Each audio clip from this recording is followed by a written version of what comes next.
eyes on the screen.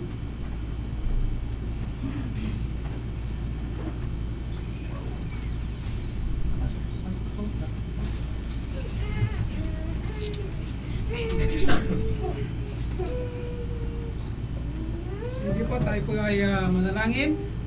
Ating pong buksan ang ating mga puso at isipan. Dakilang Diyos na aming Amang Banal, kami po Ama ay nagpupuri ngayong umagang ito. Nagpapasalamat po kami sa kabutihan niyo sa aming buhay.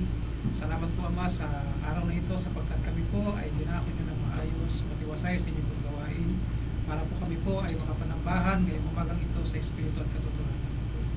Hindi po namin Ama ang inyong pong biyaya. Kami po ay lumalapit sa inyo ng mayroong kababaan ng puso. Hindi kami Ama ng tawad sa aming mga nagawang pagkakasala. Linisin niyo po Ama ang puso at isipan.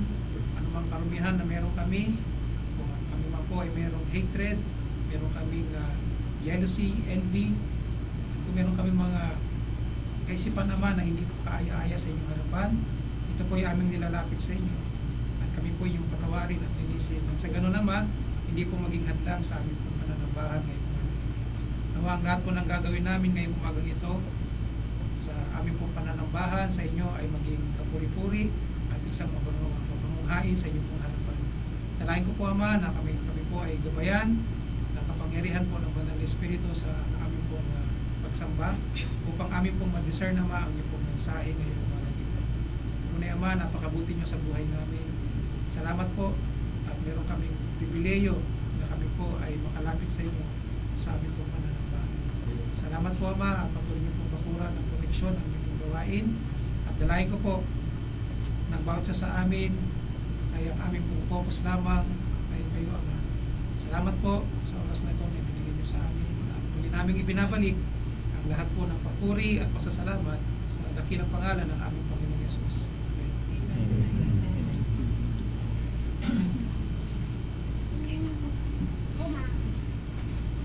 Amen. Masaya po ang lahat. Amen. Amen. Awit po tayo sa ating Panginoon. Loyalty to Christ.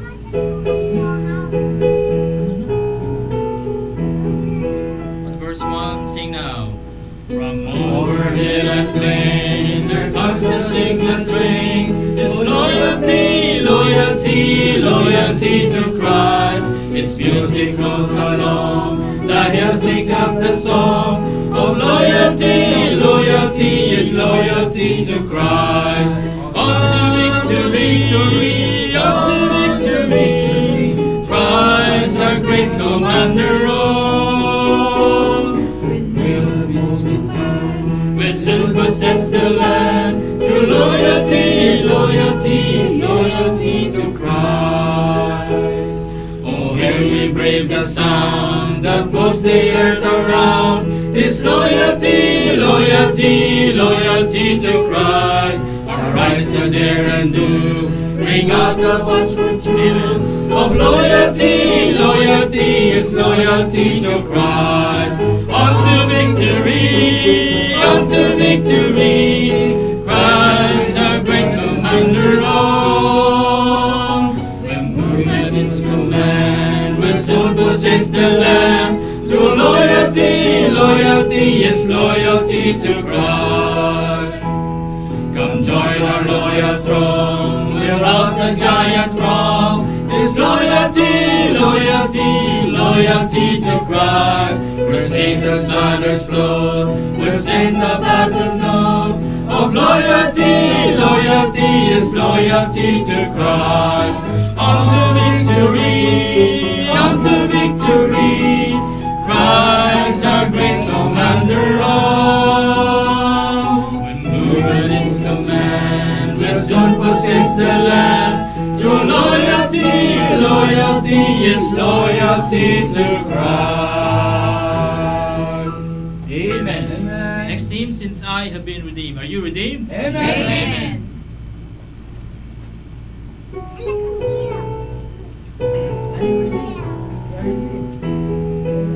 All together sing.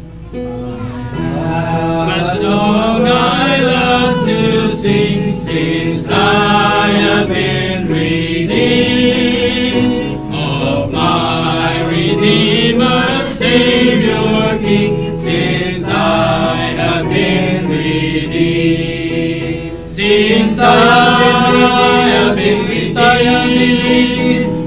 Since I have been redeemed, I will glory in His name. Since I have been redeemed, I will glory in my Savior's name. I have a price to satisfy, since I have been redeemed.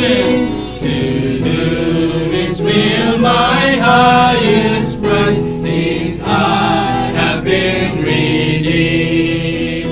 Since I have been redeemed, since I have been redeemed, I will glory in His name. Since I have been redeemed, I will glory in my Savior's name.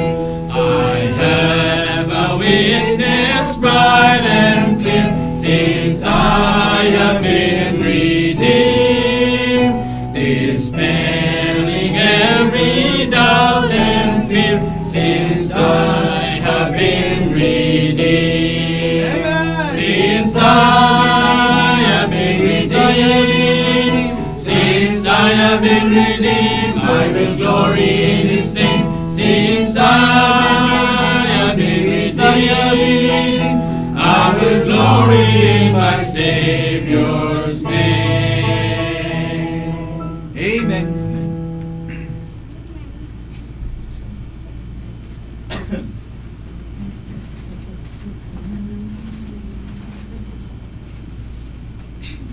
Amen. Maraming salamat po sa ating song leader at sa masayang awitan. Papuri po sa Panginoon. Welcome po ang bawat isa sa ating pong Friday morning worship service from Philippines Bible Baptist Church sa Salonay. At ngayon ay natutuwa po tayo. Tayo nagagalak sapagkat meron po tayong mga first time visitors. Amen. Na nais po nating makilala. Para makilala naman ang bawat isa, aking pong i-invite sila na tumayo one by one. At sabihin ang kanilang pangalan, kanilang kung saan po sila nagtatrabaho dito, kung sino po yung nag-invite, kung taga saan po sila sa Pinas. Yun po. Bahala na po kayo kung paano niyo po yung dudusan niyo pong sarili. Tunahin po natin sa ladies side. Ladies first. Si Ate. Magandang umaga mga brothers and sisters. Ako po si Loni Villanueva, galing sa taga Mindanao, sa Surigao City. Amen. Kasamahan ko po si Nicole at si Raquel sa trabaho. Ang nag-imbita sa akin, si Nicole. Amen. Ayun lang po. Salamat. Amen. Amen. Salamat kay Lodi na invited by Sister Marjorie. Tawag po namin sa kanya ay Marjorie. Sapagkat Marjorie naman po talaga ang kanyang pangalan. Okay? Salamat sa Panginoon. At si Ate Raquel ay muli po namin nakasama. Amen. Namiss po namin kayo dito. Okay? Sana po wag niyo na pong maiwan ang yung chinelas. Mataas na chinelas. Okay. Amen. At sa men's side, unahin po natin si Kuya. Amen. Ako po si Christian Pagpulis, ibang Cagayan Valley po. Tatrabaho Uy, po sa Cagayan. Saan po? Kasama ko po yung kapapahan ko. Ikita po kami. Amen. Amen. Invited by Brother Jen. Yes. Amen. Christian po na? Yes. Amen. Salamat kay Christian.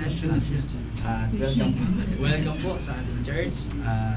Sana hindi po ito yung first and last na makasama pa po natin. Ganun yung kay Ate Loni. Okay, si Kuya. Okay. Ako din po si Christian din. Amen.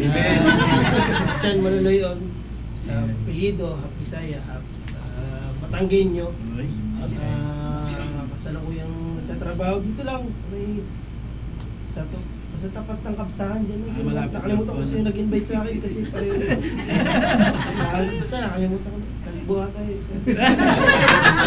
Akala ko nung una siya eh. Akala ko pag ginawa na eh. Wala po Mag-ingat ka. Amen, amen. Okay, salamat po. Salamat po. Christian. Taga Amen. Batangas. Welcome. Amen. Bro, hindi mo na ako nakilala. Hindi, akala ko mali yung isa. Kaya kanina, hindi niya na ako kilala. Pag mga kalbo na Yung nalilito isa ka. akala ko kasi yung una yung Sister, ako po si Den Shurby from Cagayan Valley din po. Isa din po akong Baptist sa amin, sa Cagayan Valley. Kung Amen. familiar po kayo si Pastor Marcos doon po sa sa San Jesmil po. Doon sa Okay. Amen. Sino po nag-invite sa inyo rito? ang bait pa po ni Ni Brother Jen. Amen. Salamat. Welcome, Brother Densyo. Christian din siya. Amen. Christian din siya. Kababayan ni Chief. Yan. Amen, kababayan. Siya din po. Amen. At siya po ay ating kapatid doon po sa gawing Cagayan Valley. So, Ilocano po? Opo. Okay. Kuya, sino pang Ilocano ka? Okay, dumadami ang Ilocano Mafia sa church. Tayo po ay kailangan paramihin naman ng mga Katagalugan. Ayan. Mga taga Bisaya, taga Mindanao. Okay, yan. So, salamat po sa Panginoon. Naniniwala po tayo na hindi po aksidente ang pagpunta niyo po dito. Sana po ang presensya niyo.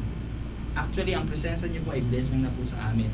At sana po maging blessing din po sa inyo ang church, especially sa pakikinig po ng salita ng Diyos. Okay? And speaking of salita ng Diyos, gusto po natin i-announce yung ating pong ano tawag dito? Friday school or Bible class will be soon pagkatapos ko pong dumating from Pinas. And that will be on September 3rd week of September.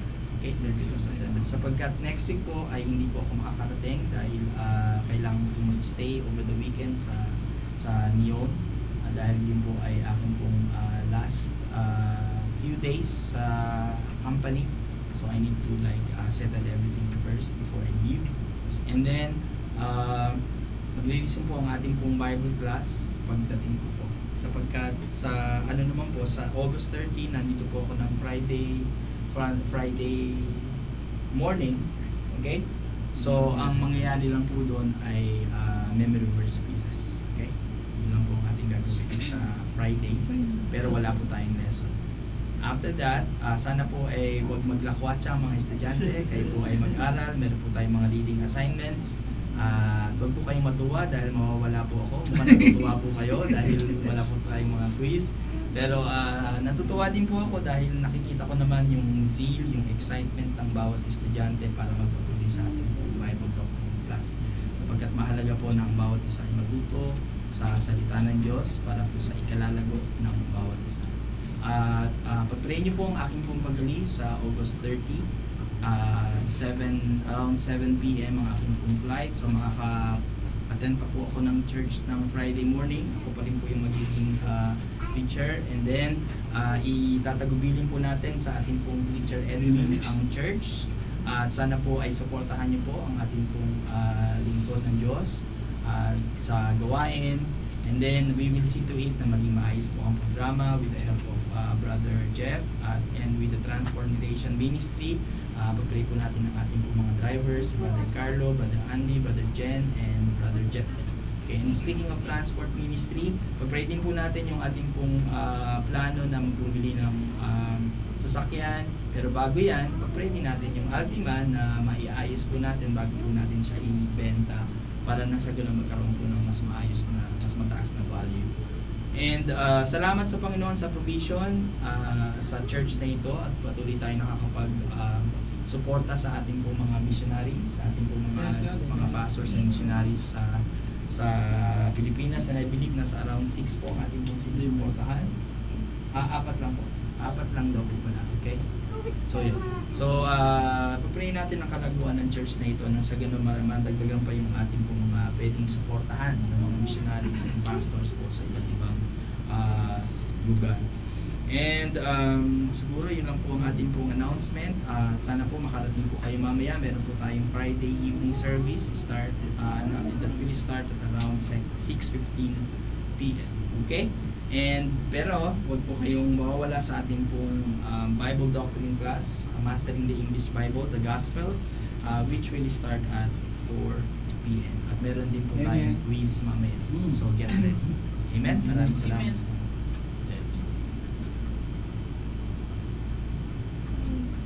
Amen. Amen. Amen.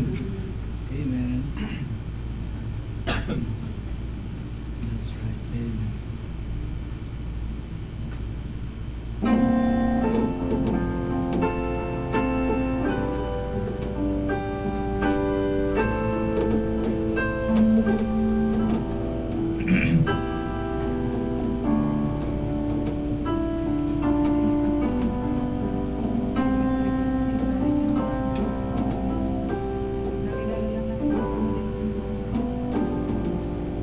Why have you chosen me out of millions? Your child to me, you know all the wrong that I've done. Amen. Oh, how could you pardon me, forgive my iniquity, to save me, give Jesus your Son. Amen. But Lord, help me be what you want me to be. Your word I will strive to obey. My life I now give, for you I will live and walk by your side all the way. Amen.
precious peace that I was made to feel. And I find amazing grace when I found within His will. He reserved a secret place in the midst of every day. He is waiting there for me, inviting me to stay. Every day I am amazed that God would spend a day with me. I'm overwhelmed by His ways, that He could be such love for me. To Him my Lord save me, and my heart is aching to know Him in His righteousness and understand His way. Every day, every way, I'm amazed. Amen.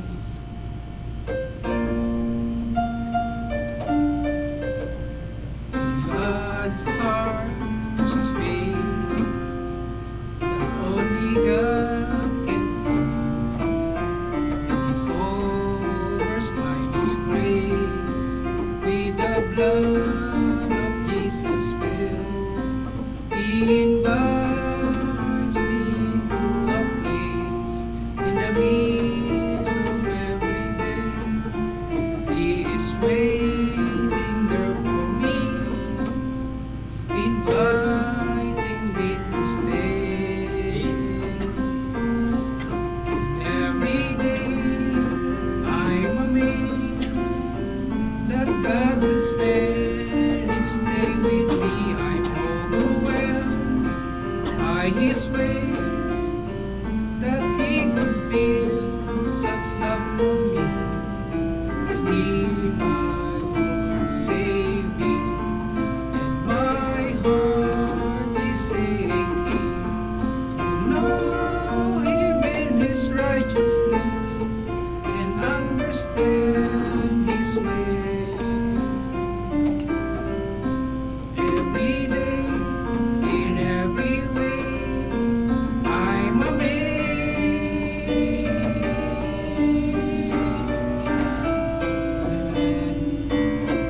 I'm overwhelmed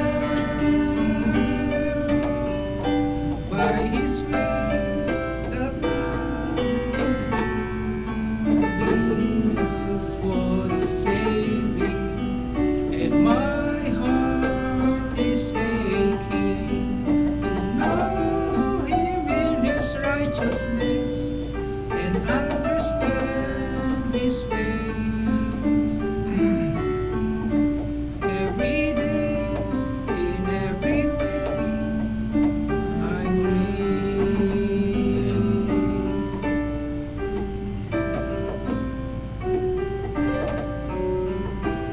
Every day, I'm amazed. Amen po, Panginoon. Amen.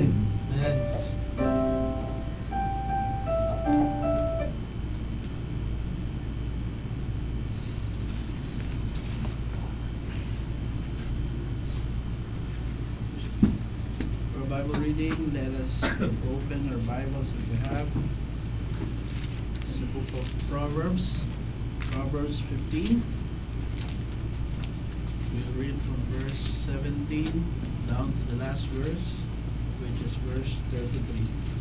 And we will read responsibly and alternately. I'll begin with verse 17. The Bible says, "Better is a dinner of herbs where love is, than a stalled ox and hatred therewith.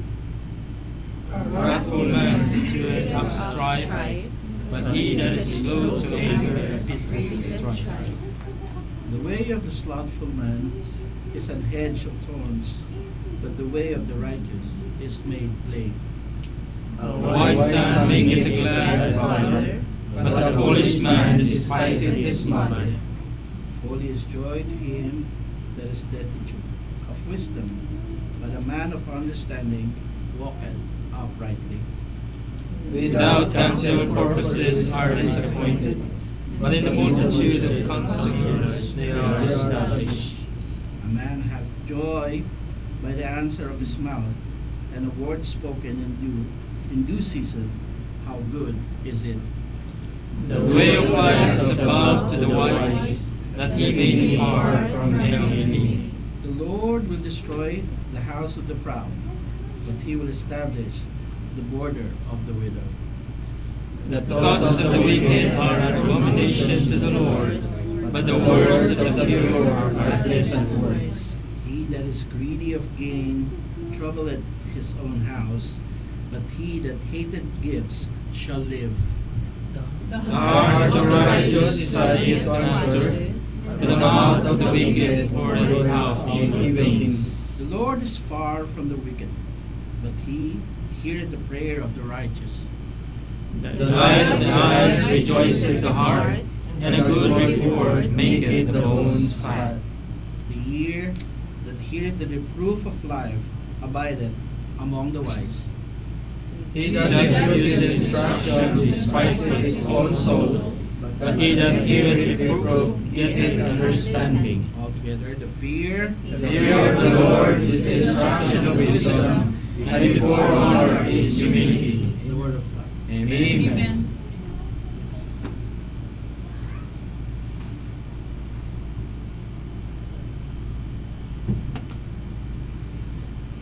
So, basahin po natin yung Malakay 3:10. Pag nandyan na po kayo, say Amen. Amen. Please read. Bring Bring ye all the tithes into the storehouse, that there may be meat in mine house, and prove me now wherewith, saith the Lord of hosts, if I will not open you the windows of heaven, and pour you out blessings, there shall be room enough to receive it. Lord, maraming salamat sa araw ito at kami po ay nandito at nagsasamba sa Espiritu at katotohanan. At Lord, maraming salamat po na marami kami ngayon sa mga bagong bisita. Kaya ibalik mo sila, ingatan mo sila, Lord. Sa pagpunta. Lord, dalangin ko po ang aming Pastor Nick and preacher. Sa lahat po ay nag-mensahe po sa inyo, bigyan mo sila ng wisdom para po kami ay mag-intindi, Lord. Lord, i-bless mo itong araw nito sa magbigay ng sa inyo at sa balat sa inyo kasulatan Malakay 3:10 na magbigayan at Lord kayo po ang magpapalik po para po at kami po ay makabili ng bagong sakyanan ito Lord at dalangin po Lord ang yung sakyanan po ng bago at yung luma at magbigay mabinta ng maayos para po at kabili kami bago at magamit po sa inyong gawain. Lord, dalangin ko po Lord ang aming pamilya sa Pilipinas. Kayo na po ang bahala at ligtas mo sila sa pamahakan, sa mga trahedya, sa aming mga anak, sa school. Lord, dalangin po po ang aming kumpanya sa bawat isa. Kayo na po ang magbigay ng wisdom at protection po sa kanila. At Lord, kung ano man aming kamalian sa araw-araw, patawad po Lord. Ito po ay aming pabalik at papuri sa inyong pangalan. In Jesus' name, Amen. Amen.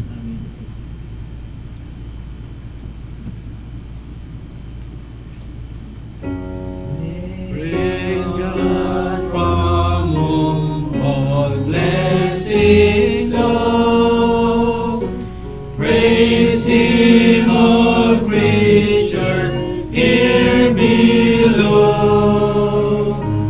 Praise Him above, ye heavenly hosts.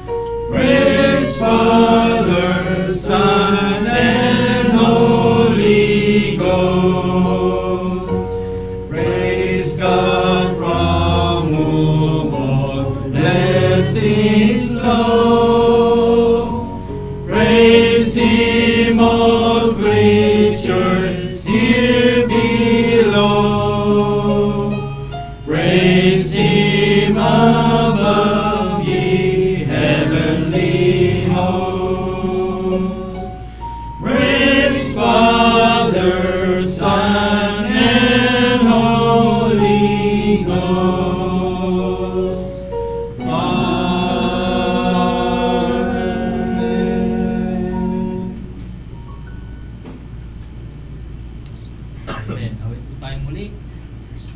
Trust, try, and prove me.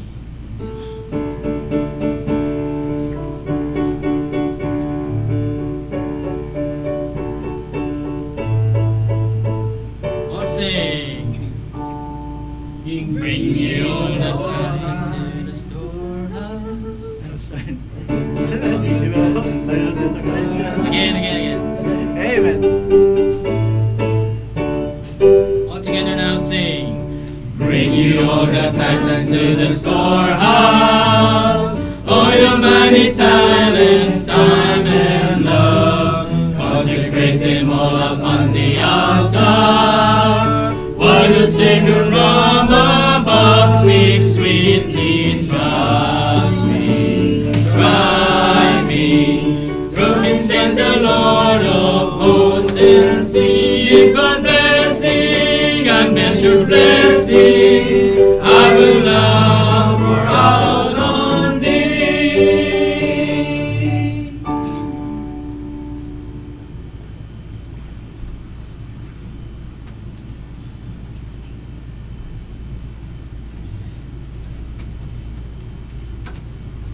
Please be seated.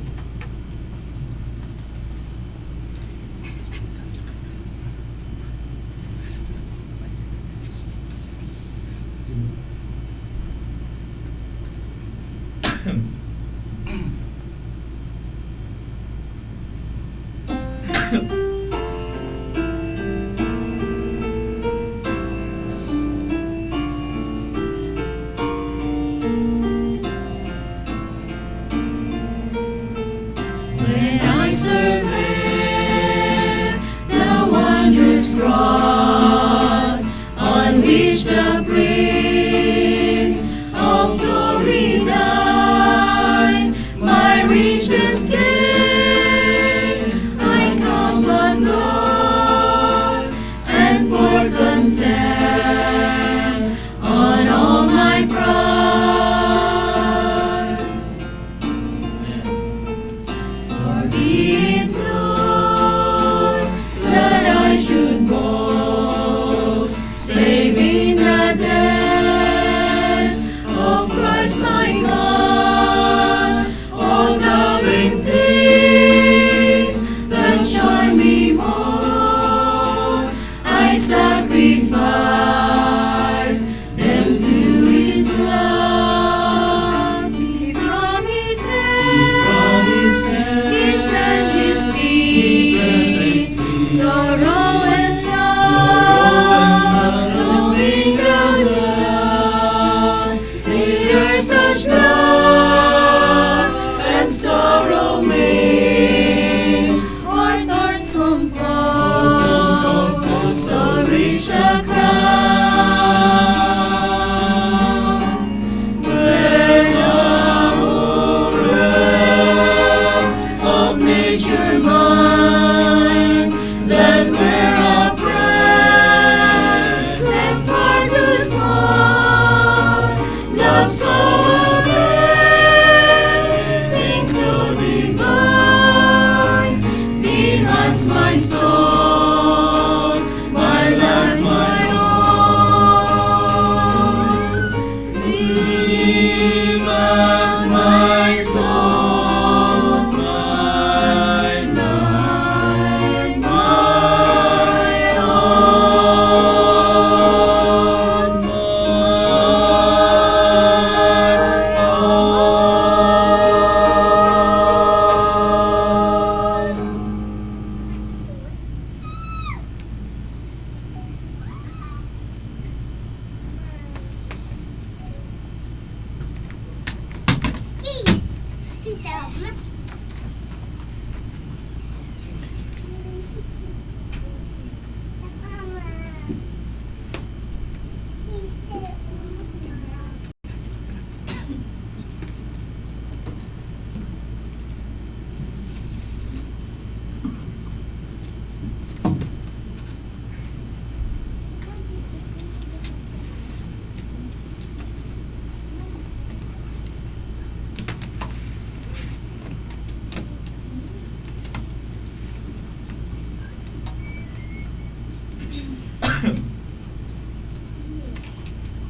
Amen. Mapagpalang araw po sa bawat isang muli. Amen. Mapagpalang araw. Amen. Purihin po ang Diyos. Tayo po ay na-bless. Are you happy? Amen. Are you blessed? Amen. Amen. And are you awake? Amen. Amen. Buti naman.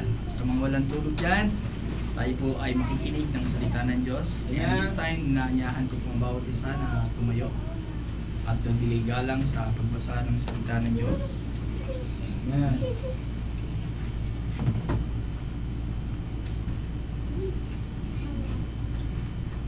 Amen. Basahin po natin ang 1 Corinthians chapter 3.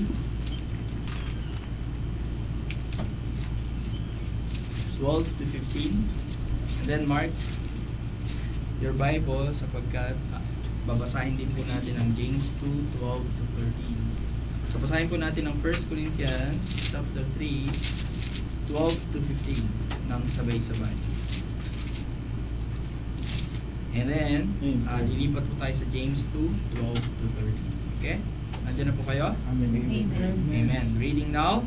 Now, if any man build upon this foundation gold, silver, precious stones, wood, hay, stubble, every man's work shall be made manifest, for they shall declare it, because it shall be revealed by fire, and the fire shall try every man's work of what sort it is. If any man's work abide, which he hath built thereupon, he shall receive a reward. If any man's work shall be burned, he shall suffer loss, but he himself shall be saved, yet so as by fire.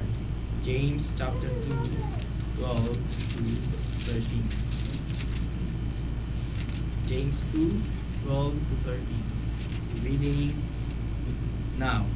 So speak ye, and so do, as they that shall be judged by the law of liberty. For he shall have judgment without mercy, that hath showed no mercy, and mercy judgeth against such. Let us all pray. Purihin ka, amang Diyos, sa araw na ito. Nakila ang iyong kapatan, ang iyong pangalan, ang nais mo namin itanyag. Kayo ang aming Diyos, na nagbigay sa amin ng buhay, ng kaligtasan na aming pong tinatamasa sa oras na ito. Nagpapasalamat po kami sa inyo pong pagmamahal sa amin.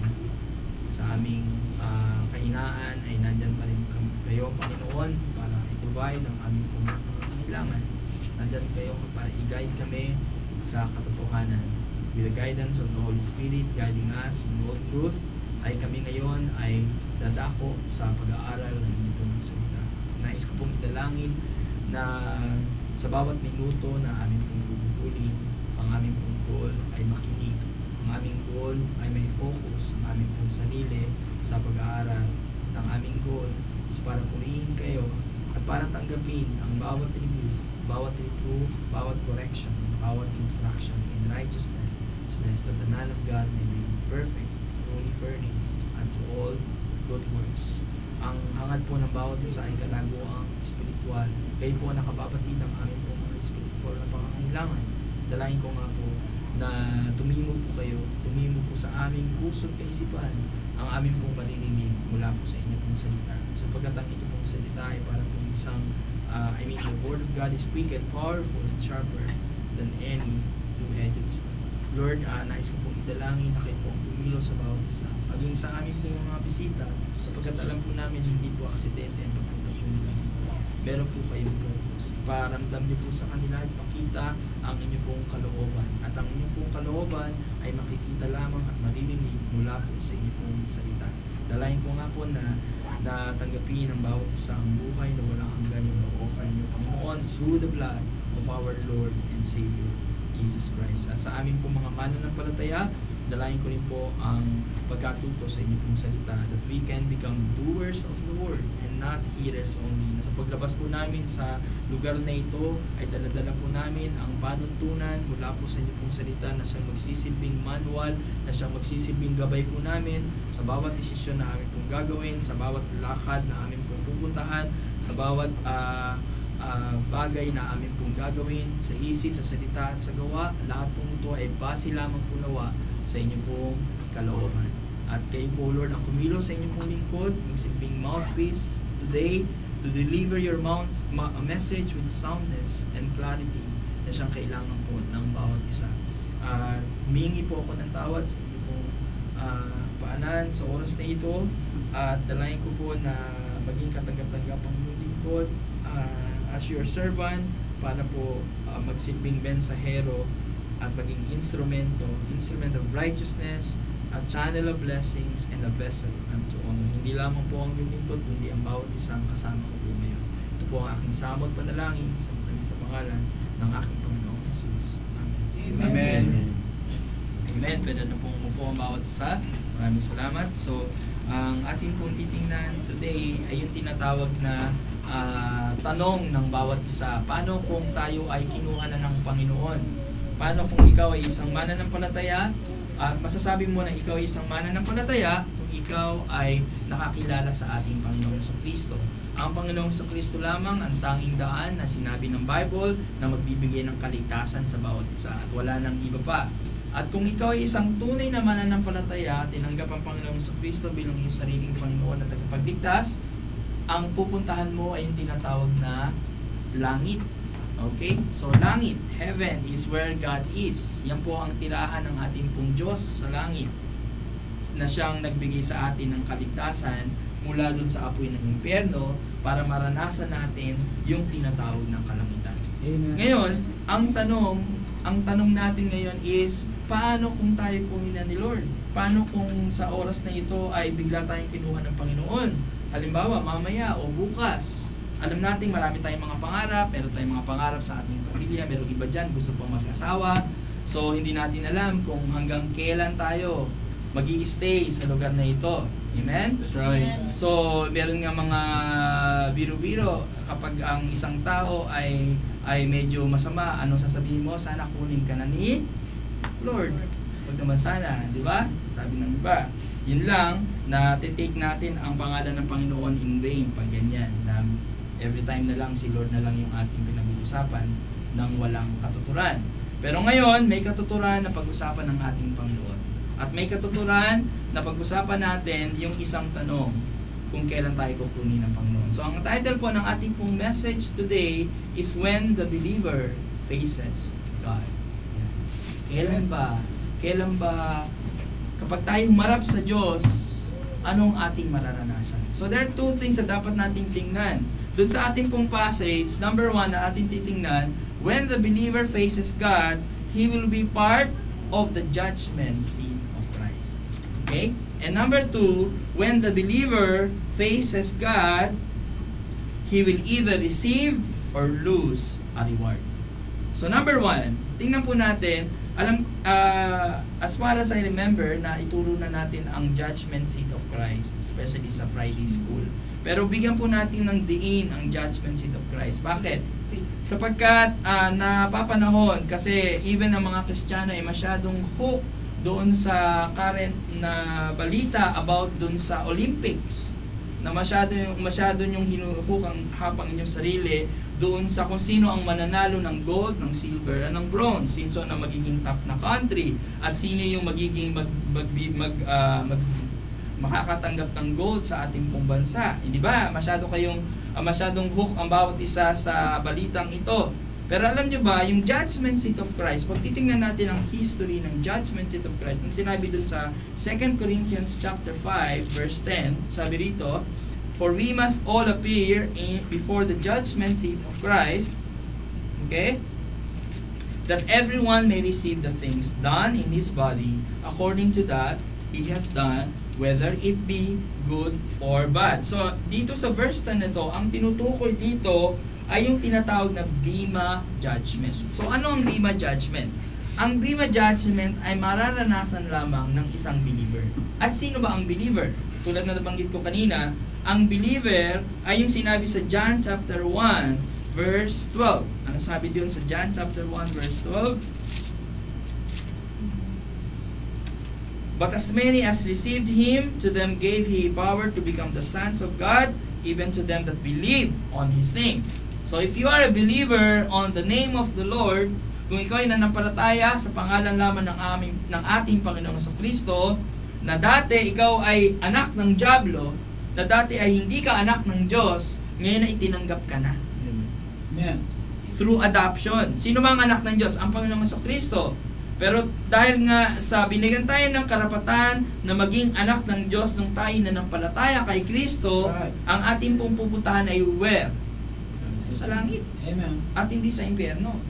Walang anak ng Diyos na pupunta ng impyerno. That's right. Amen. Ang tanong ay, anak ka ba talaga ng Diyos? Hindi po totoo ang sinasabi ng karamihan ng lahat ng tao ay anak ng Diyos. Hindi po. Sapagkat sa John 8:44, merong tinatawag na children of the devil. Ye are of your father the devil. And the last of your father ye will do. Isa-isayin natin ano yung mga karakteristik ng devil. Isa siyang murderer. Isa siyang ayaw sa katotohanan. Isa siyang liar. Isa siyang deceiver. At sabi doon, tinutukoy niya, sinasabi niya doon sa mga taong kausap ni Kristo, ye are of your father the devil. Pero para mawala ka doon sa sitwasyon na yon, para mawalan ka doon sa estado na yon, kailangan mong tanggapin si Kristo. Para na sa ganon, ikaw ay maging kabilang sa kanyang pamilya. Since you belong to the family of God, pwede mo nang tawagin ang sarili mo at ang bawat isa ng brothers and sisters in Christ. Kaya nga ang tawag natin sa isa't isa ay brother, sister. Okay? Dahil yun ang identification natin na tayo, we belong to one family of God. So since ikaw ay part ng pamilya ng Diyos, okay, ang Bema Judgment ay para dun sa part ng pamilya ng Diyos. Kung ikaw ay isang anak ng Diyos, the question is, ibinubuhay mo ba ang pagiging anak ng Diyos? Diba? Yun ang tanong eh. Kine-claim mo sa sarili mo na anak ka ng Diyos? Sinabi mo sa sarili mo na once in your life, tinanggap mo si Kristo bilang yung sariling tagapagligtas at Panginoon ng iyong buhay, at ngayon ay anak ka na ng Diyos, ang Bema Judgment ay magtuturo sa iyo para ma-realize mo na nung niligtas ka, hindi yung hanggang dun lang. Meron kang dapat gawin para sa Panginoon. Dahil minsan, kapag ikaw ay kinuha na ng Diyos, when you face God, you will receive or you will be part of this Bema Judgment. But what is Bema? Bakit Bema? Bakit tinawag na Bema Judgment or Judgment Seat of Christ? Sapagkat ang Bema ay isang lugar po dun sa Corinth. Sa lugar sa Corinth kung saan yun yung place of a reward. Rewarding place. Para i-reward yung mga athletes. Para kapag sila ay nanalo, tulad ng Olympics, sila ay makaka-receive ng reward. So that is the Judgment Seat of Christ. Ngayon, nung yung binasa natin kanina sa 1 Corinthians chapter 2, verse 13 to 15, 12 to 15, naisip nyo ba sa entire life mo, halimbawa kung ikaw ay naging Kristiyano, tandaan po natin, ang pagiging isang Kristiyano is hindi lang basta Christian by name. Salamat sa Panginoon, meron tayong mga visitors na ang pangalan ay Christian. Pero ang pagiging Kristiyano is not just by name. Ang pagiging isang Kristiyano ay pagkakaroon ng relationship sa ating Panginoong Jesucristo. Kaya nga tinawag kang Kristiyano eh. Okay? Pag Kristiyano ka, dala-dala mo ang pangalan ng ating Panginoong Jesucristo. Ngayon, sino na dito yung Kristiyano for 10 years? 10 or less? 10 or less? Less than 10 years, sabihin na natin. Less than 10 years ay naranasan mo yung pagiging isang born again. Can you raise your hands? Yan. So, mga wala pang dekada, si Brother Archie, Sister Kelly, si Brother Jeff, sino pa? More than 10 years. Si Ate Leonie, more than 30 years, 50 years, ano ba? 60 years. 60 years, okay. 60 years daw. Okay. And she's proud. Okay. Amen. Okay, so, sino pa? Ngayon, ang pag-uusapan natin dito ay hindi sa tagal. Okay? Ang pag-uusapan natin dito ay kung paano mo ihaharapin ng Diyos kapag ikaw ay kinuha na ni Lord. Biyaya ng Diyos na tayo ay, sino ngayon dito ang pinakamataas ang edad? Huwag na natin pag-usapan. Huwag na natin pag-usapan. Pero hindi ba biyaya ng Diyos na nadadagdagan ng edad natin? Dati alam nyo, feeling ko kapag nadadagdagan ng edad ko, parang na ano ko na, ano ba yan? Ang tanda ko na. Parang malapit na akong maging golden. Ilang taon na lang, golden na ako. Parang nare-realize ko na kapag ikaw ay binibigyan ng buhay ng Panginoon, yan ay biyaya. That's right. Amen. Sapagkat binibigyan ka pa rin ng pagkakataon ng Diyos na mabuhay sa mundong ito at at the same time makapaglingkod. That's right. Correct? So dahil nga sa gusto mong maglingkod sa Panginoon, meron kang desire na maglingkod sa Panginoon, kinoconsider mo na every year added to your life, yan ay blessing, yan ay biyaya Amen. ng Diyos. Every gray hair, bawat puting buhok na nadadagdagan sa ulo mo, yan ay biyaya ng Diyos. Ngayon, I wonder, paano kung dun sa entire life of service mo sa Panginoon at i-reveal ng Diyos sa Bema Judgment, okay? Ngayon, iniisip mo na ang ginagawa mo ay gold. Dahil sa ginagawa ko ito sa Panginoon, ako'y makaka-receive ng gold. Pero ang marireceive mo pala ay wood. Kasi iniisip mo na silver, pero marireceive mo pala ay hay. Iniisip mo na precious stones, pero ang marireceive mo pala ay dayami. Bato, kahoy, ito yung dayami. Okay? Yung 1 Corinthians po, tulad nung ating po napag-aralan sa Friday School, yan po ay epistle ni Paul. Sulat po niya sa mga believers sa Corinth. At alam niyo ba, ang character ng mga believers sa Corinth ay mga karnal. Okay? Ito po yung 3 types of man. Natural man, spiritual man, and carnal man. Pag ikaw ay isang karnal, ikaw yung Kristiyano, anak ka ng Diyos, pero nabubuhay ka sa kasalanan. So, ang tawag sa'yo ay karnal. Nabubuhay ka sa laman. Sinasatisfy mo lagi ang yung flesh instead na ang spirito. Excuse po. So, kailangan maging beware sa carnality ang mga Kristiyano sa Corinth. Kaya sinabi ni Paul, kayo ay haharap dun sa judgment seat of Christ na tinatawag. Okay? So, the question is, who will appear before the judgment seat of Christ? So, sabi ko nga sa inyo, it is not a judgment for the unsaved. Hindi to para sa mga unsaved. Sino mga unsaved? Mga unbeliever? Sino yung mga yon? Sila yung wala kay Kristo. Sila yung walang Kristo sa buhay nila. Sila yung naniniwala sa relihiyon, pero hindi naniniwala sa tamang relasyon kay Kristo. That's right. Amen. Sila yung akala nila na ang relihiyon nila ang magliligtas sa kanila. Sila yung akala nila na ang baptism ang magliligtas sa kanila. Na akala nila na ang mabuting gawa magliligtas sa kanila. Sapagkat marami tayong mga kababayan o mga ating mga nakakausap na pag tinanong mo, ano ba ang magsasave sa'yo? Ano ba ang magpupunta sa'yo sa langit? Sasabihin lang naman nila, hindi gagawa ng mabuti. E di magiging mabuting ama, mabuting anak, mabuting asawa, mabuting kaibigan, mabuting empleyado, maging law-abiding citizen, magbigay sa mga mahihirap. Yan ang magpapapunta sa akin sa langit. Well, you are wrong. Bakit? Sapagkat malinaw dito na sinasabi, for by grace are ye saved through faith. Amen. Amen? Amen. Pananampalataya lang. Hindi mo pwedeng sabi ron, and that not of yourselves. Sa Tagalog, sapagkat sa biyaya ng Diyos, sa biyaya kayo'y naligtas sa pamamagitan ng pananampalataya at hindi sa inyong mga sarili. Ito ay kaloob ng Diyos na walang bayan. Amen? Hindi sa mga gawa para hindi kayo mamapuri, para hindi kayo magmayabang. Hindi pwedeng pag dumating ka sa judgment day na wala ka dito, sasabihin mo sa Panginoon, Lord, mabuting tao ako. Bakit ako pupunta ng hell?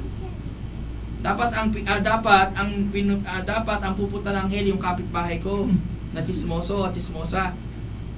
Hindi ako. Diba? Ganon din yung sinabi dun sa Luke chapter 18 yata yon, kung saan yung Pharisees and the publican, ang sabi ng Pharisees, salamat Panginoon dahil ako ay ako ay nagtatides, ako ay pumupunta ng templo, ako ay nagbibigay sa mga mahihirap, samantalang yung isa dyan ay makasalanan. Yung publican, sabi niya, ano yung pagmamayabang? That's right. Tandaan natin, kapag sinasabi mo na ikaw ay mabuting tao sa harapan ng Diyos, well, lahat ng tao ay, sabi ron, sa Romans 3:10, there is none righteous, no not one. Walang matuwid, wala kahit isa. Sabi sa verse 23, sapagkat ang lahat ay nagkasala at hindi nakaabot sa kaluwalhatian ng Diyos. So yung judgment seat po, yung Bema judgment na pinag-uusapan natin tonight, ay para po sa mga believers, hindi po sa unbeliever. Okay? Ngayon, kung gusto mong mapabilang dun sa Bema judgment, you need to repent. Now, That's right. Amen. sapagkat sabi sa Luke 13:3, I tell you nay, but except you repent, you shall all likewise perish. And you need to receive Jesus Christ as your personal Amen. Lord and Savior. Ito ang nakatakdang araw ng kaligtasan. At pag hindi mo pa ginawa yan, sabi sa James 4:14, for what shall be on the morrow, for what is your life? It is even a vapor that appeareth a little time and then vanisheth away. Ano daw ba ang buhay mo? So hindi mo alam kung ano mangyayari bukas. Yes. Amen. Meron, di ba, may mga, alam ko na siguro may mga kamag-anak kayo, pamilya nyo na bigla na lang nawala. Kasi hindi nyo hawak ang buhay. Sino bang may hawak ng buhay? Ang Diyos. That's right. Sapagkat, sabi ron sa Hebrews 9:27, for as it is appointed unto men once to die, after this, Judgment. the judgment. So mga kapatid, mga visitors natin, kung hindi nyo pa tinatanggap si Kristo sa ngayon, sinasabi mo siguro sa sarili mo, hindi, kilala ko na si Kristo. Matagal ko na siyang tinanggap.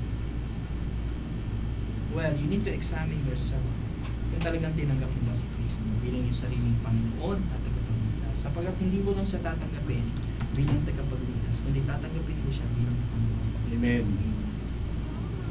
Sapagkat once na pumasok na si Kristo sa buhay mo sa pamamagitan ng banal na Espiritu, diyan papasok yung regeneration na tinatawag. Kaya totoo yung pagiging born again.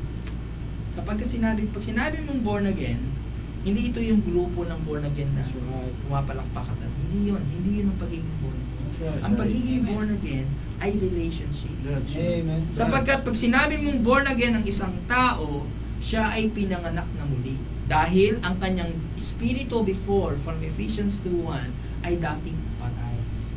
Ibinuhay ka na ngayon sa pamamagitan ng banal na espiritu na pumasok sa buhay mo nung tinanggap mo si Kristo. Amen. So, ang part mo is ganito. Ang response mo dun sa offer of salvation ng Panginoong sa Kristo ay pananampalataya. Amen. So, once na nanampalataya kay Kristo, siya ngayon, He will do His part. Ano ang gagawin ng Diyos? Yung tinatawag na regeneration.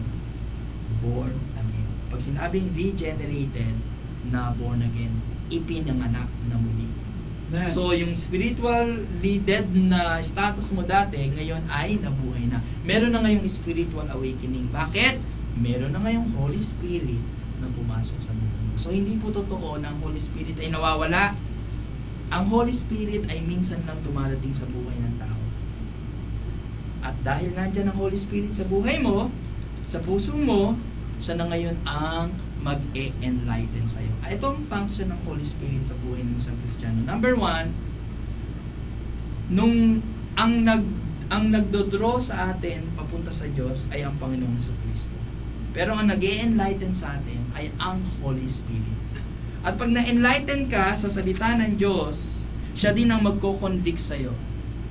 Na-enlighten ka, na-convict ka, it is now your choice to respond dun sa conviction. At pag na-convict ka, tinanggap mo ngayon ang Panginoong Jesucristo. Ngayon, part ng Holy Spirit is what? Once na ikaw ay nakatanggap sa Panginoong Jesucristo at papasok siya ngayon sa'yo, meron ngayong indwelling presence sa buhay mo, then that is the time na ano na ngayon ang mababago sa'yo? Mababago na ngayon ang view mo sa sin. Sapagkat once na may Holy Spirit ka, siya ngayon na magsasabi sa iyo sa sarili mo na bawal yan, hindi dapat yan. at magkakaroon ka na ngayon ng spiritual thirst, uhaw sa salita ng Diyos. Kaya kung ikaw sinasabi mo na Kristiyano ka, pero walang dating sa iyong salita ng Diyos, well, nasa ng Holy Spirit sa iyo?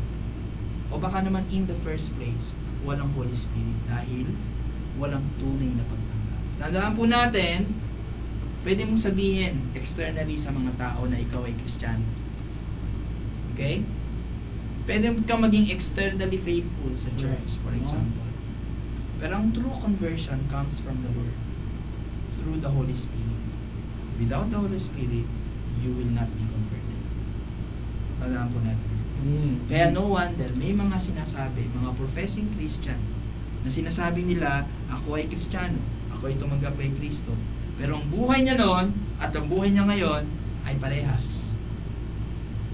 Ibig lang sabihin nun, dinadaya niya ang kanyang sarili. Sapagkat, totoo po yung sinabi sa Bible, by their fruits, ye shall know them. Tanungin mo ngayon ang sarili mo, may pagbabago ba sa'yo nung tinanggap mo si Kristo? O baka nagpalit ka lang ng relihiyon? O baka nagpalit ka lang ng sinasamahan? Pero walang nabago sa'yo. Kaya ang sabi ni Paul, examine yourself whether you be in the faith. Examine natin ang ating sarili. So who will appear? Sino yung mag-a-appear? Yung mga believers. Tayo.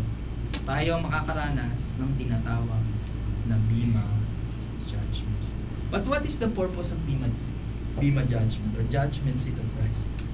So, tandaan natin, the Judgment Seat of Christ is not for salvation, but for service. Okay? So, salvation is a gift. Tulad ng sinabi dito, it is the gift of God. This is pertaining to salvation. Ang salvation po ang gift of God. Hindi po yung faith. Bakit? Ang faith is your response to the salvation that is the gift of God. Pag titingnan mo ang context, it is not the faith that is the gift. It is the salvation that is the gift of God. How you will respond to this gift that is faith. Okay? Ngayon, salvation is a gift, not a reward. Service is something na ibibigay ng Diyos na reward after. Na ikaw, pag nandun ka na dun sa judgment seat of Christ. 14 times na tinawag yung gift, okay? Sa Bible, as a gift. Pag sinabi mong gift, ito yung kaloob na walang bayad. Pero yung reward ay pinagtatrabaho yan. Okay? So, ang judgment seat, ang purpose po ng judgment seat is para makakuha tayo ng reward. Okay? So, number 2, the judgment seat of Christ is not for punishment. Baka iniisip nyo na, haharap na ako sa Panginoon. Paano yan? Ang dami kong kasalanan.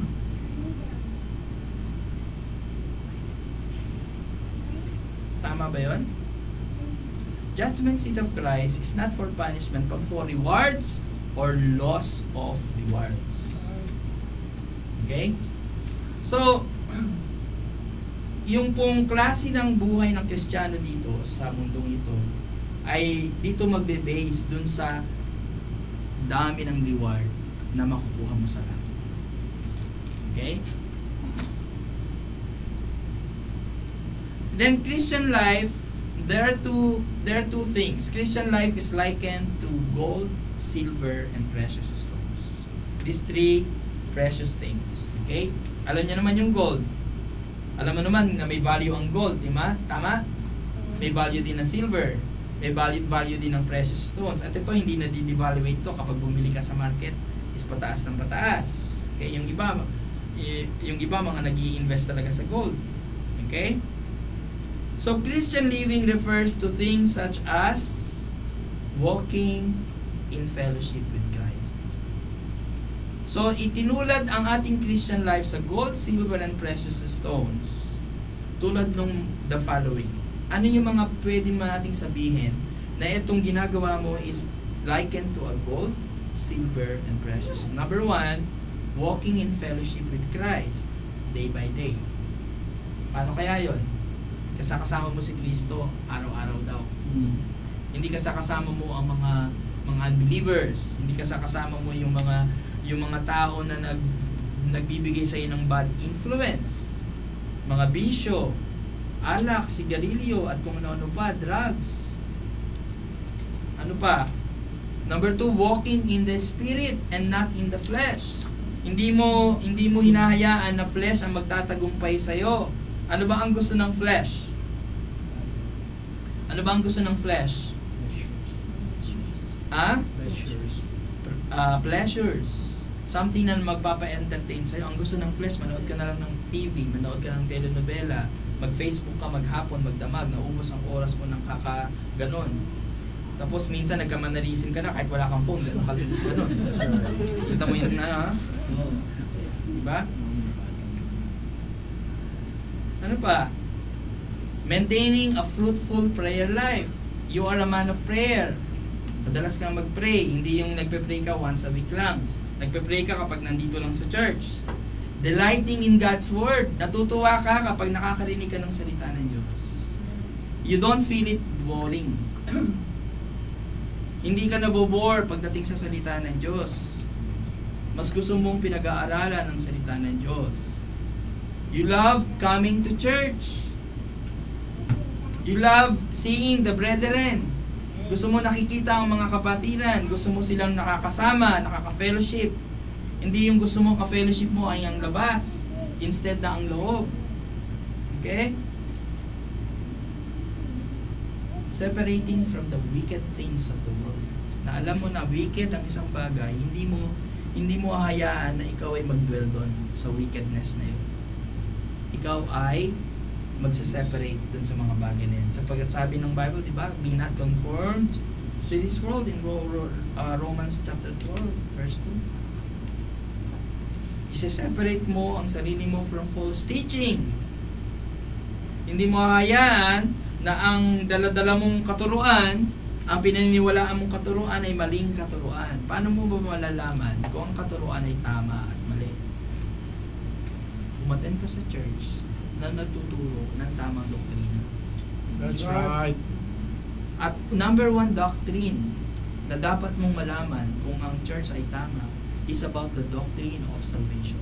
Amen. Sapagkat karamihan sa mga church ngayon, ang tinuturo na salvation ay ang faith plus works.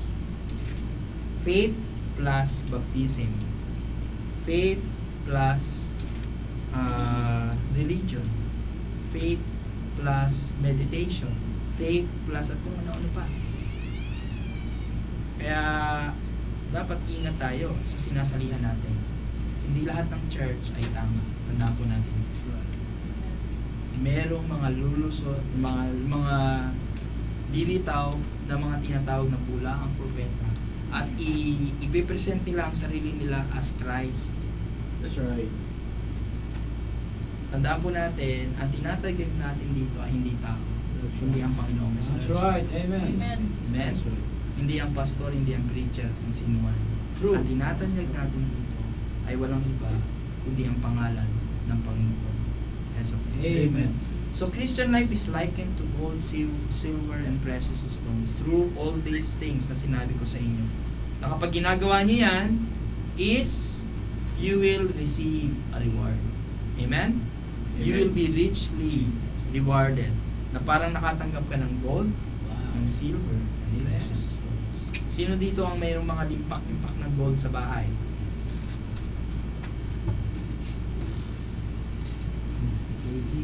Labas na yung mga yan. Sino may mga gold bars? Yan. Okay? O chocolate bar lang. Tapos ano pa? Christian life is likened to wood, hay, and stubble. Ano-ano ang mga to? Okay? Ito yung mga refers to that which is associated with man and this world. Things that do not last. Mga hindi naglalast, mga peking gold,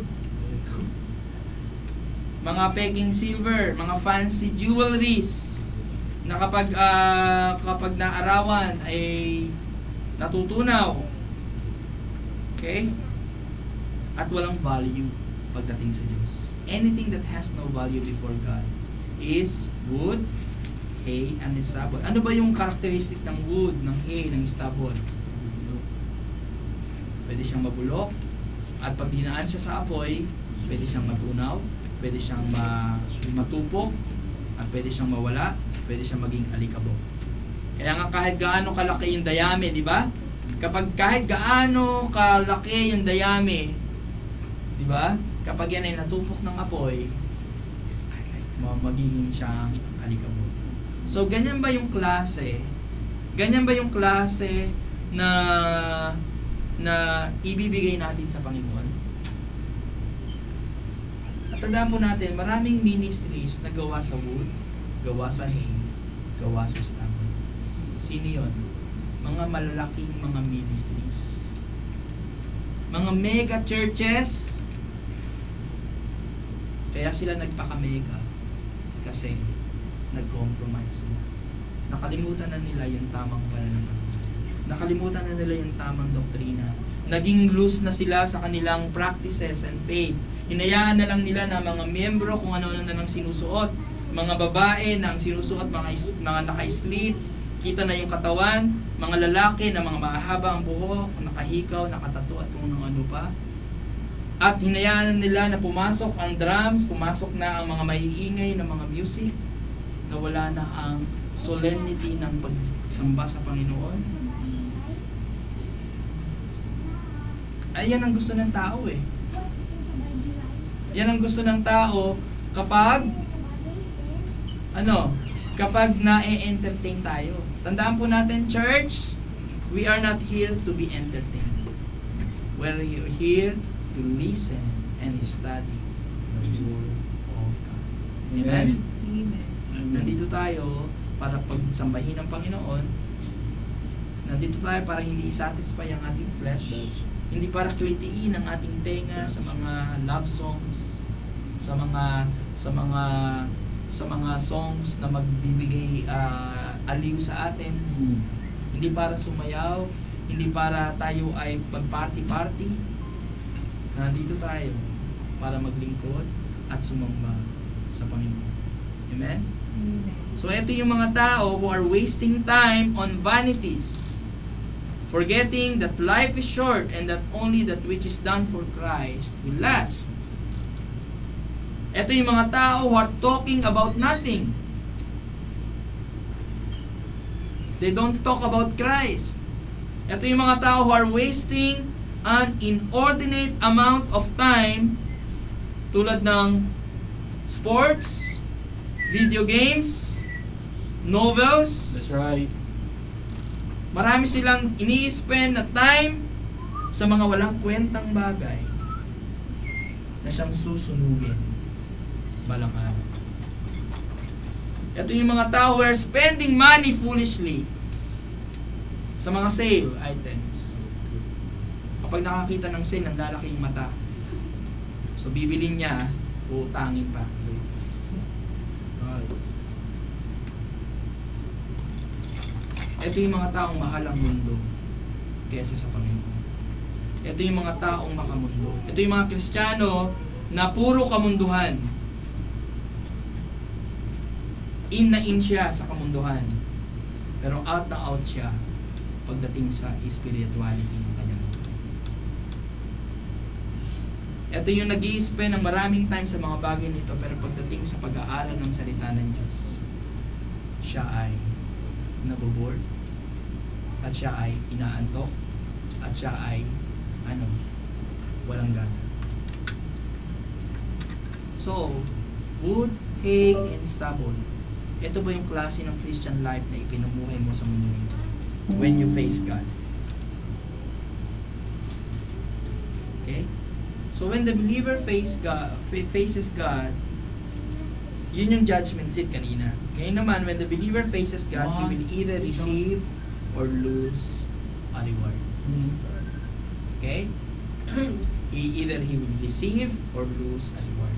So what is the reward at the judgment seat of Christ? Ano yung mga reward? Number one, it is a crown.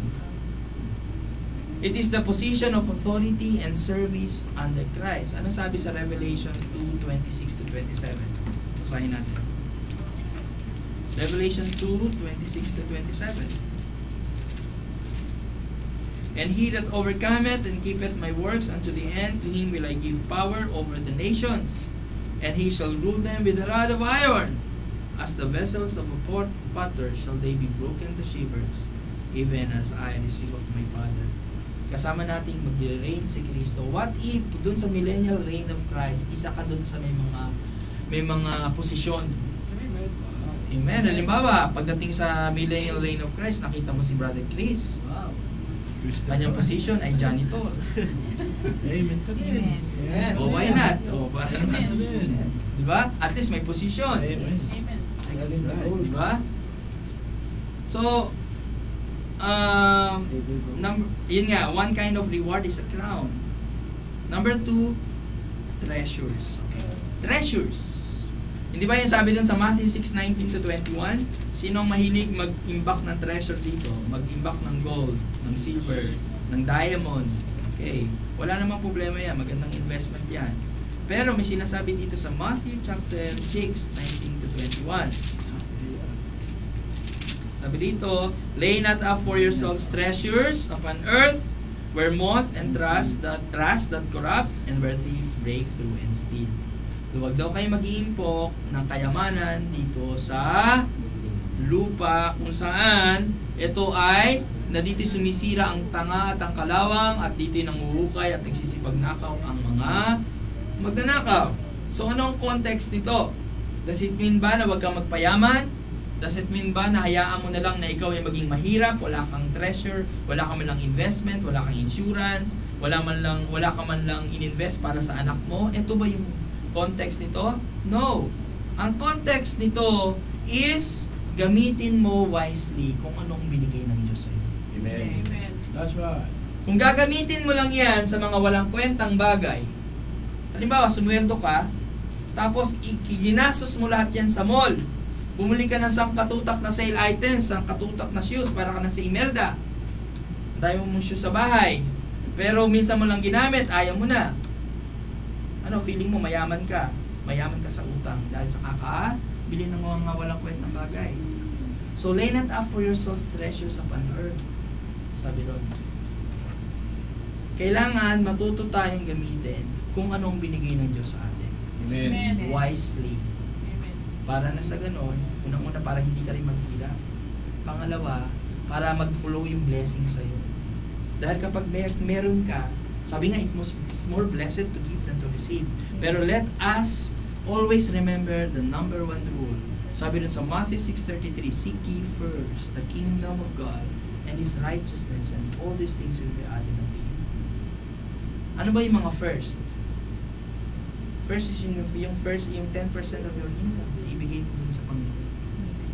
At maging matapat ka dyan. Ano pa? First, pagdating sa time. First thing in the morning, dapat ang kinakausap mo, hindi ang Facebook, hindi ang Diyos. Amen.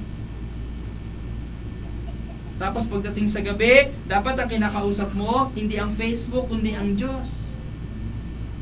Napupuyat ka sa kaka-Facebook. Mm-hmm. Kaya habang nananaginip ka, ganun ka pa rin ng ganun. Diba? Treasures.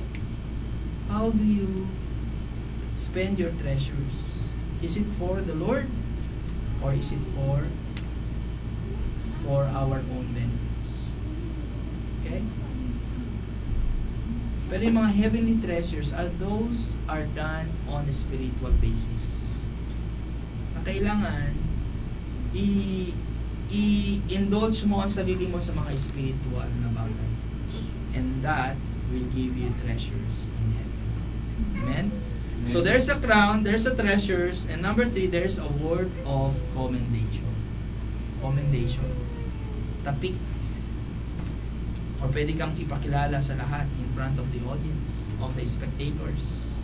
Sasabihin sa'yo, well done, thou good and faithful servant. Sabi ni Kristo sa Matthew 25:21, na kapag humarap ka sa Kanya, piliin mo, mismo si Kristo ang magsasabi sa'yo. Sabi ron? Matthew 25:21. His Lord said unto him, well done, thou good and faithful servant. Thou hast been faithful over a few things. I will make thee ruler over many things. Enter thou into the joy of God. At ang commendation nito is para dun sa mga gumamit ng kanilang talent wisely. Alam niyo yung parable of the talents? Diba?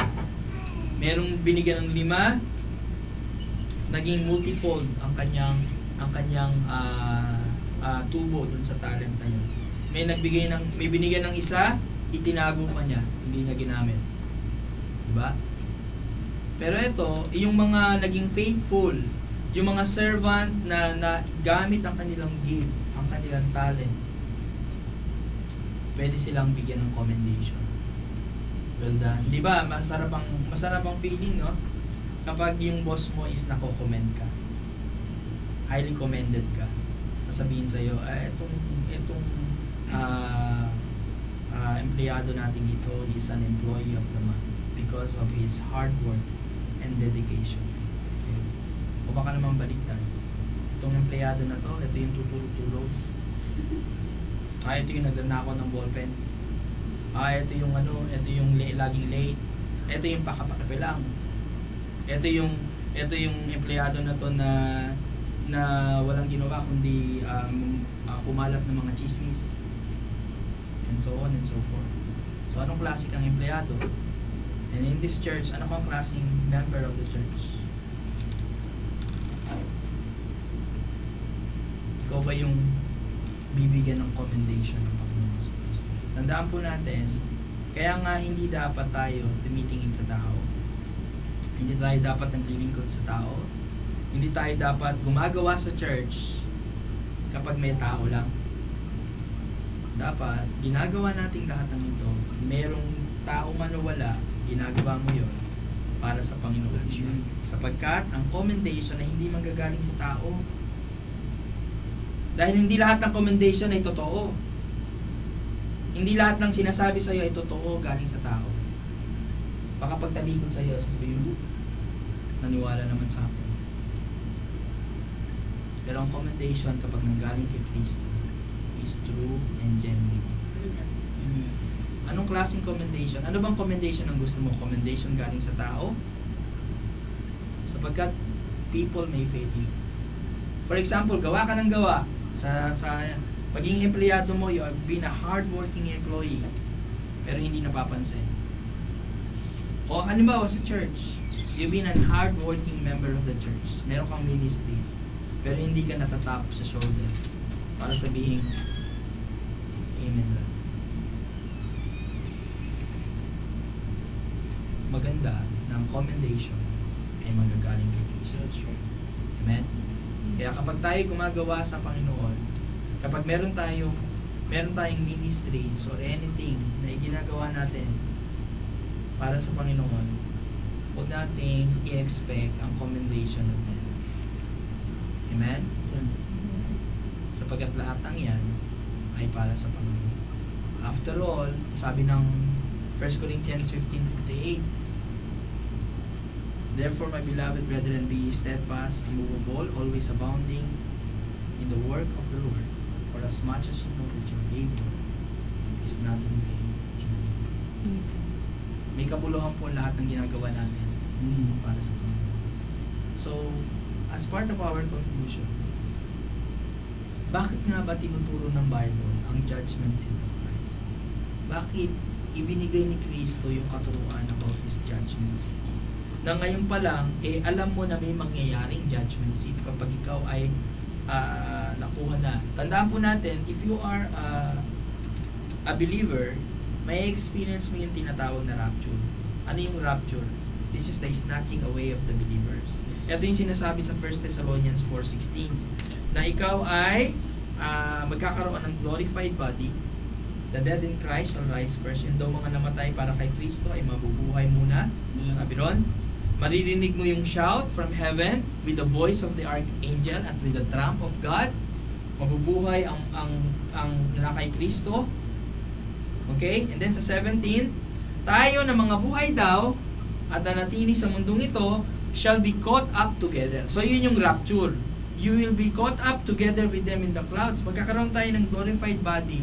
Lulusot tayo sa ceiling at lilipat tayo, imimit natin ang Panginoong Jesucristo in the air, sa cloud, at tayo ang lahat ay sabay-sabay na pupunta sa langit. Amen. Amen. At doon sa langit, ang tinatawag na judgment seat of Christ, yung Bema Judgment. Kapag naging part ka ng Bema Judgment, ang may experience mo ay yung tinatawag na pagtanggap ng reward o panonood ng Olympics. Anong gusto mo? Spectator ka lang? O isa ka dun sa bibigyan ng reward? Amen. Amen. Di ba? Hindi lang 6 million, 10 million pesos, hindi lang 20 million. Wala lang lahat yan. Yung mga reward na makukuha dito sa mundong ito kapag ikaw ay nakakuha ng gold. Wala yan. Doon sa reward na ibibigay sa iyo ng Diyos. Bukod doon sa reward, meron ka pang personal commendation from the Lord. At sasabihin sa iyo, well done, my good and faithful servant. Amen? Amen. Kaya huwag kayong maglupay-pay. Huwag kayong nasa ministry. If you feel like you're tired, exhausted, sa paglilingkod, always remember that you are what? Doing it for Him. Hindi mo yung gagawin. Hindi ka na motivate sa simpleng tap ng shoulder. Hindi yan ang magmo-motivate sa'yo. Ang magmo-motivate sa'yo is the fact that you are doing it for the Lord. That's right. Kaya wag tayo manghina pagdating sa paglilingkod. Huwag mong ma-feel yung burnout na tinatawag. There's no such thing as getting burned out sa paglilingkod. Sapagkat ang paglilingkod ay habang buhay. Hanggang sa tayo ay dumating sa rapture at kunin na tayo. Amen? Huwag tayo manghina. I encourage everyone to be strong in the Lord. At tayo lumakas sa pananampalataya para sama-sama tayong naglilingkod. At huwag tayong titingin sa tao because people will fail us. For sure. That's for sure.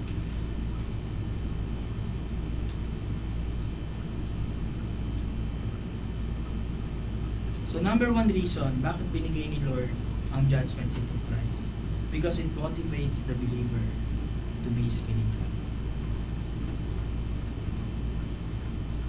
Na hindi mo hinihintay yung reward dito. Ang hinihintay mo yung reward sa langit. Sabi rin sa Romans 8:18, ito yung tinatawag na delayed gratification. Na nagsasuffer ka for Christ in this world, meron kang hinihintay na glory. For I reckon that the sufferings of this present time are not worthy to be compared with the glory which shall be revealed in us. Naghihirap ka ngayon? You've been afflicted? Meron ka mga problema sa buhay?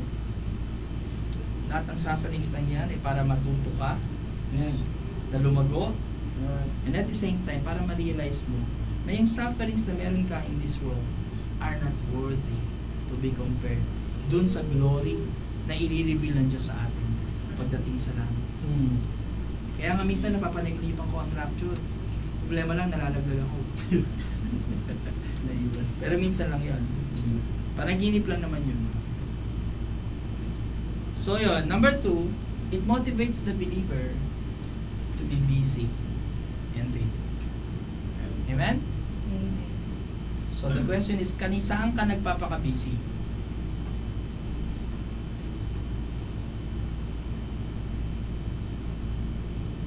Saan mo ini-spend yung time mo?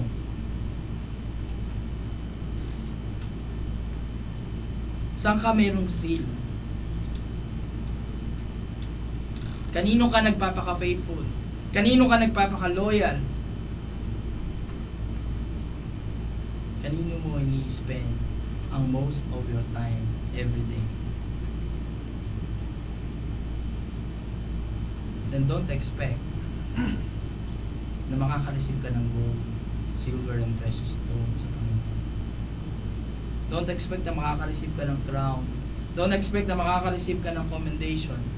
Don't expect na makaka-receive ka ng reward kung ngayon pa lang ipinapakita mo sa Diyos na baliwala siya sa buhay.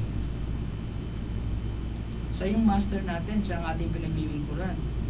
Tayo ay servants lang. So dapat ang paglilingkod natin sa Kanya. Hindi natin pinaglilingkuran dapat yung sarili natin. If we serve ourselves, yung ating flesh, and we don't serve Christ, don't expect a reward.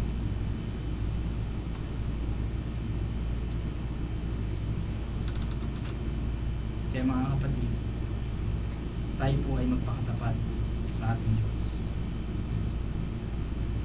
At huwag na nating hintayin, don't procrastinate. Huwag yung, maging matapat ako, huwag muna ngayon, kasi may lakad ako mamaya. Magpakatapat ako siguro next month, kasi magiging busy ako this month. Huwag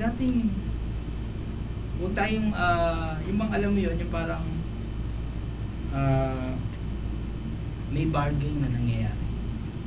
Dapat, if you really want to be committed, do it now. Otherwise, kailan pa?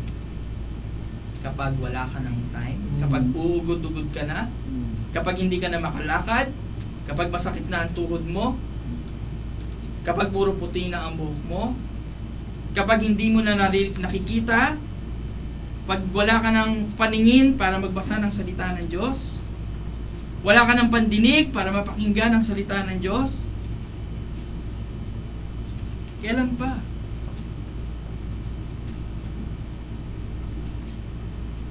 Kailan mo marirealize na lahat ng time na ini-spend mo sa mundong ito are all wasted? Kailan mo marirealize to redeem the time? Because the days are evil.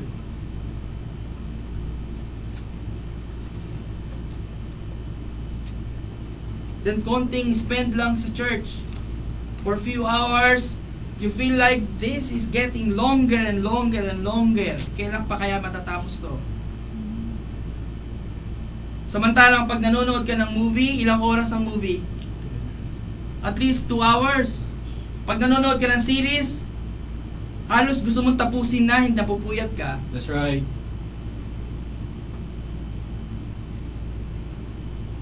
Kailan natin marirealize yung importance ng salita ng Diyos sa buhay natin pag wala na tayo rito? And then you expect na magre-receive ka ng reward sa langit?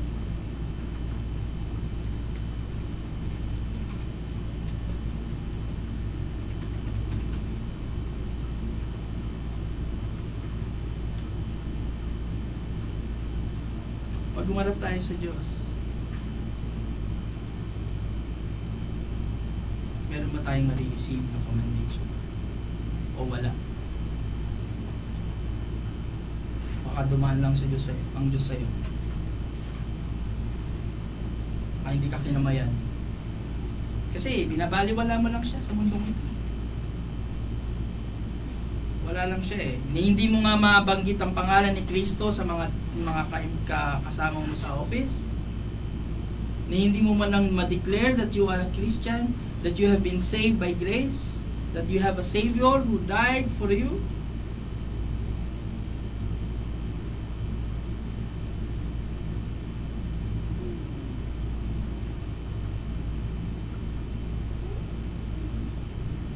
This reward is for labor, for laborers. Tayo mga co-laborers, mga kapatid. Hindi ito labor lang ng isang tao, ito ay labor ng lahat.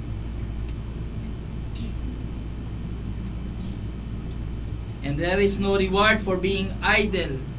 Tandaan niyo po yan. Baka ikaw ay nauubos lang yung oras mo sa mga walang kwentang bagay at ayaw mong gumawa. ayaw mong magbasa ng Bible, ayaw mong mag-pray, ayaw mong umattend ng church, ayaw mong gumawa ng mga noble things sa buhay mo, gusto mo lang nakahiga, nakatunganga, nakanganga,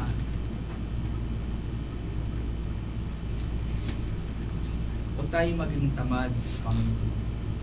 Let us do our part. Amen? Amen. Pag binigyan ka ng opportunity to serve, serve.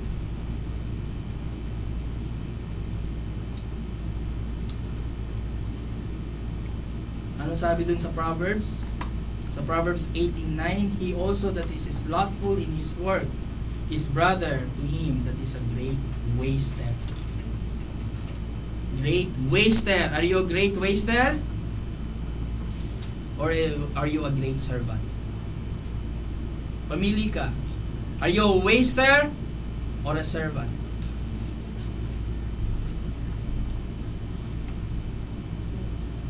Tayong lahat ay gusto tayo. Let's pray.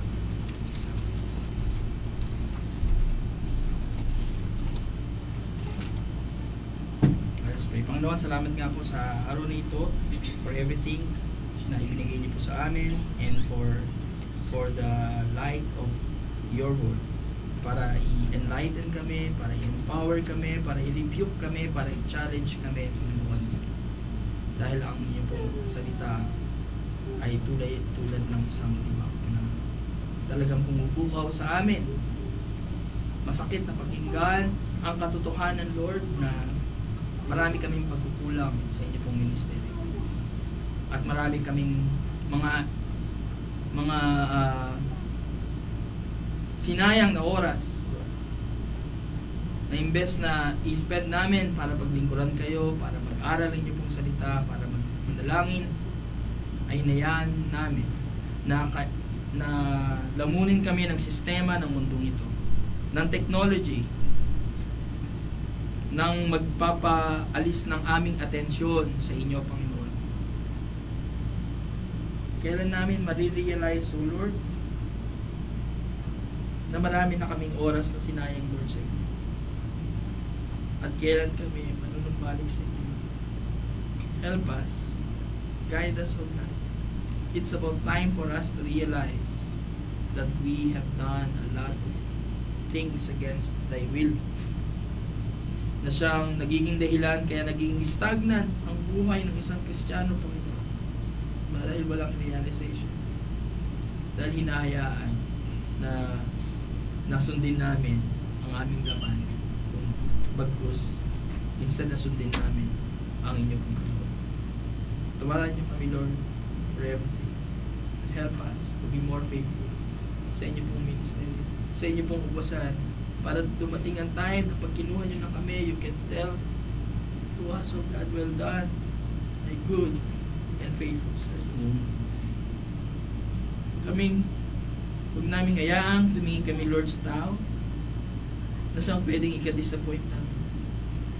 Hayaan namin na maglingkod kami sa inyo, Panginoon, at kayo lamang ang aming titingnan para hindi kami manlupay-pay, para kami ay patuloy na ma-comfort ng inyo pong salita, ng inyo pong pangako, that our labor is not in vain.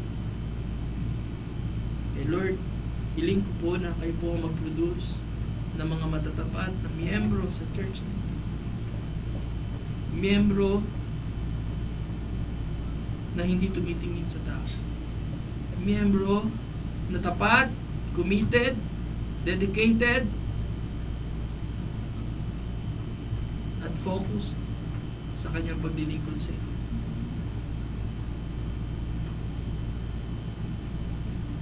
Kayo po ang magbigay sa church na ito ng mga lingkod nyo na tapat sa bawat ministeryo na ipinagkatiwala nyo. Kay Lord, kinatigubilin ko po sa inyo ang tagumpay ng buong church at sa aming po mga bisita. Help them, O God, to realize the importance of attending to a church na nagtuturo po ng kasalanan, nagtuturo po ng holy living at walang compromise, na nagtuturo po ng pag-ibig with rebuke, sapagkat open rebuke is better than secret love. Kailangan po namin sabihin ang lahat ng ito in light of God's Word. Kung ano po ang sinasabi ng Bible, kung ano po ang sinasabi ng inyong pong salita, ito lamang po ang dapat na marinig ng bawat isa. At wala kaming kinikilingan. We are not respecter of persons. Wala kaming tinitingnan, kundi kayo lamang po. Kay Lord, nasabi na ang lahat ng nasabi. Ang inyong salita ay naihayag. Ang banal na Espiritu ngayon ang siyang pwedeng mag-convict sa bawat isa. Kayo na po ang bahala. Na sana po paglabas namin sa lugar na ito ay dala po namin ang excitement to come back for more words na pwede po namin marinig para sa aming ikatututo. Sapagkat hindi po namin alam kung kailan po kami kukunin. Hindi po namin alam kung hanggang kailan kami dito sa mundong ito. All we know is that habang naghihintay kami, kailangan kaming mabuhay ng banal. We need to live soberly, righteously, and godly in this present world. So kayo na po bahala sa bawat isa. At salamat po Lord for everything. Salamat po sa rebuke. Salamat po sa tagumpay, sa power of the Holy Spirit in us. At binabalik ko po sa inyo ang lahat ng kapurihan sapagkat po ang kasamang panalangin sa matamis na pangalan ng aming Panginoong Jesus. Amen. Amen.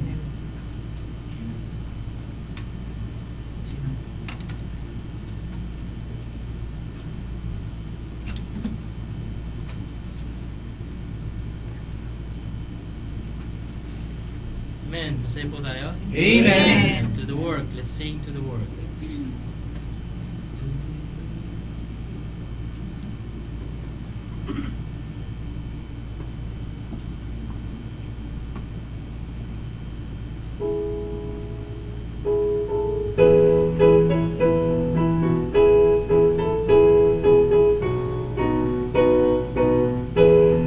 All together we sing now.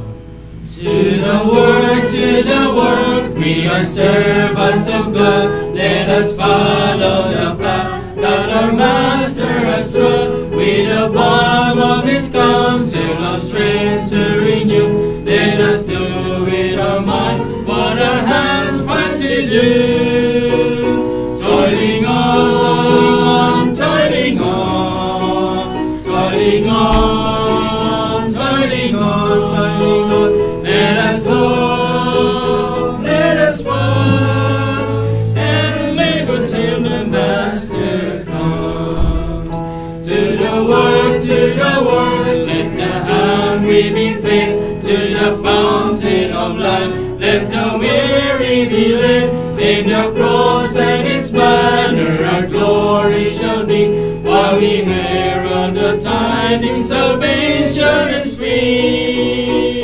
Toiling on, toiling on, toiling on, toiling on, toiling on, toiling on, toiling on. Let us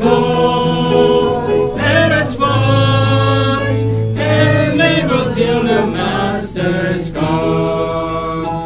To the work, in the strength of the Lord, and our robe and our crown shall our labor reward. With the home of the faithful, our dwelling shall be, and we shout with the ransom, salvation is free. Toiling on, toiling on, toiling on, toiling on, toiling on, toiling on, toiling on. Let us hope and trust, let us watch and labor till the Master's comes. Amen.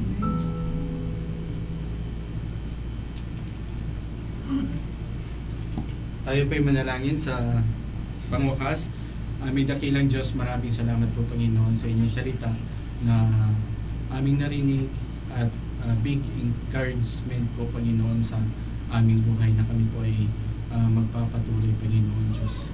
Sometimes, Lord, kami po ay natatalo ng pagod, stress o mga problema Panginoon sa buhay namin. Pero kung minsan ay nakakalimutan na namin na nandyan kayo Panginoon na handang tumulong sa aming buhay Panginoon. Dahil kayo lamang po Panginoon Diyos ang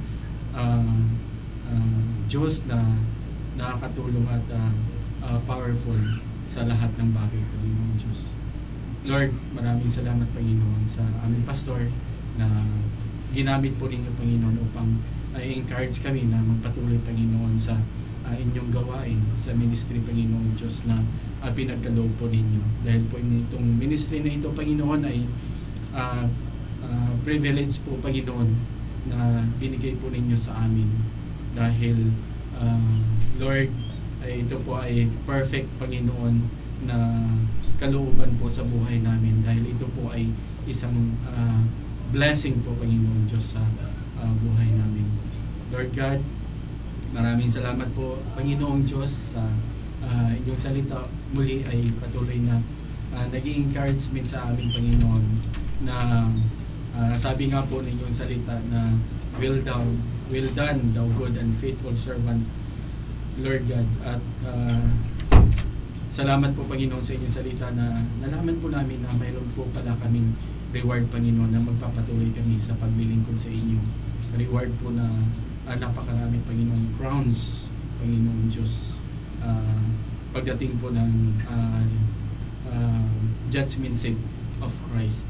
Lord, dilahin ko po kahit po ang aming mga visitors, Panginoon, na tulungan nyo rin po na patuloy niyong buksan ang kanilang puso at isipan, Panginoon, na manatili po, Panginoon, ang inyong salita, lalo na, Panginoon, ang kaligtasan na naibahagi po sa kanila, Panginoon, na wala pong ibang makaligtas kundi ang Panginoong Hesukristo, hindi po sa pamagitan ng relihiyon, kundi relasyon, Panginoong Diyos. Tanggapin nila ang Panginoong Hesukristo bilang Panginoon at tagapagligtas ng kanilang buhay. At ang reward po, Panginoon, ay buhay na walang hanggan kay Kristo lamang. Lord God, maraming salamat po muli at pinupuri po namin kayo at pinapasalamatan sa matamis sa pangalan ni Jesus namin tagapagligtas. Amen. Kumustahin po natin ang bawat isa at ang ganun din po ang ating mga visitors. Ligaya ng buhay kung kilala mo si Kristo. Ligaya ng buhay kung siya'y malulubos mo. Babaguhin ang iyong buhay kung siya'y makamtan. Ang maging kay Kristo ay tunay na ligaya ng buhay. Ligaya ng buhay Kristo. Ligaya ng buhay siya na nalulubos mo. Babaguhin ang iyong buhay kung siya ay makamtan. Ang maging kay Kristo ay tunay na ligaya ng buhay. Amen.